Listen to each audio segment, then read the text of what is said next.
ಪರಾಗ ಇನ್ನು ಸ್ವಲ್ಪ ಕೊಡೋಣ. ಮೊಟ್ಟೆನೂ ಬಂತು ಅದಕ್ಕೆ. ಇಲ್ಲಿಂದ ಈ ಅಂಟನ್ನು ತೆಗಿತೀನಿ. ನನ್ನ ತೆಗೆದ್ರೆ ಇದರ ಎಂಟ್ರೆನ್ಸ್ ಇಲ್ಲಿದೆ. ಮುಚ್ಚಿ ಹೀಗೆ ಅಂಟಿಬಿಟ್ರೆ ಇನ್ನು ಸ್ವಲ್ಪ ಪೋರ್ಷನ್ ಹೀಗೆ ತೆಗೆದು ನೋಡಿ, ಈ ರೀತಿ ಅಂಟಂಟು ಬರುತ್ತಲ್ಲ ಇದು ಮೇಣ. ಇದೇ ನಿಮಗೆ ಇದು ಅವುಗಳ ಬಾಕ್ಸನ್ನೆಲ್ಲ ಕ್ಲೋಸ್ ಮಾಡೋದಕ್ಕೆ ಈ ರೀತಿ ಮೇಣ ಇರೋದು. ಇಷ್ಟು ಉದ್ದ ಬರುತ್ತೆ ನೋಡಿ. ಅದೇ ಅಲ್ಲಿ ಪರಾಗ ಒಟ್ಟು ಮಾಡಿಟ್ಟಿದ್ದು, ಜೇನುತುಪ್ಪ ಒಟ್ಟು ಮಾಡಿಟ್ಟದ್ದು, ಆ ಪೋರ್ಷನೆಲ್ಲ ಈ ರೀತಿ ಅಂಟು ಬರೋದಿಲ್ಲ. ಈ ಕಡೆ ಸ್ವಲ್ಪ ಇದು ಕೂಡ ಅಂಟ್ತಾ ಇದ್ದೀನಿ. ಸೈಡಲ್ಲಿ ಹಾಕಿದರೂ ಒಳ್ಳೆಯದೇ, ಬೇಗ ಕ್ಲೋಸ್ ಆಗುತ್ತೆ. ಸ್ವಲ್ಪ ಮೇಣ ಇಲ್ಲಿ.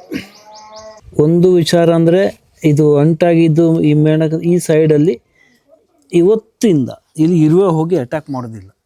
ಇದು ಫ್ರೆಶ್ ಆಗಿ ಡಿವೈಡ್ ಮಾಡಿದ ಕಾಲೋನಿ ಅಲ್ವಾ, ಇದಕ್ಕೆ ಇದರಲ್ಲಿ ಈಗ ಪ್ರೊಟೆಕ್ಷನ್ಗೋಸ್ಕರ ಇರುವಂಥ ಹುಳುಗಳು ಕಡಿಮೆ. ಇನ್ನು ಬಂದು ಸೆಟ್ ಆಗಬೇಕಷ್ಟೇ. ಸೆಟ್ ಆಗಿದ್ರೆ ಒಳಗಡೆ ಒಂದು ವೇಳೆ ಇರುವೆ ಅಟ್ಯಾಕ್ ಆದರೆ ಕಷ್ಟ.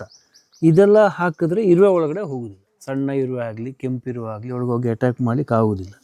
ಹಾಗಾಗಿ ಕಾಲೋನಿಗೆ ಸ್ವಲ್ಪ ಪ್ರೊಟೆಕ್ಷನ್ ಸಿಗ್ತದೆ. ಅದೇ ಕಾಲೋನಿ ಇದು ಏನು ಪ್ರಪೋಲಿಸ್ ಆಗಿದ್ದರಿಂದ ಪರಿಮಳ ಸಿಕ್ತು. ಹಾಗೆ ಇದರಲ್ಲಿ ಈಗ ಕಾಲೋನಿ ಹೆಲ್ದಿ ಇದೆ, ತುಂಬ ಹೆಲ್ದಿ ಇದೆ. ಇನ್ನು ಹುಡುಕಿದ್ರೆ ಇದರಲ್ಲಿ ಇನ್ನೂ ಕೂಡ ರಾಣಿ ಮೊಟ್ಟೆ ಸಿಗ್ಬೋದು.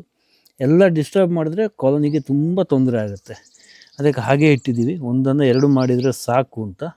ಅದಾದಮೇಲೆ ಇದನ್ನು ಹಾಗೇ ಅದೇ ಜಾಗದಲ್ಲಿಟ್ಟು ಸ್ವಲ್ಪ ಜೇನುತುಪ್ಪನ ತೆಗೆದು ಆಮೇಲೆ ಅದನ್ನು ವಾಪಸ್ ಇಡ್ತಾ ಇದ್ದೀವಿ. ಇದಕ್ಕಿನ್ನು 1 ತಿಂಗಳು ಸಾಕು. 1 ತಿಂಗಳೊಳಗೆ ಇದು ರೆಡಿ ಆಗುತ್ತೆ. ಒಂದೇ ತಿಂಗಳು.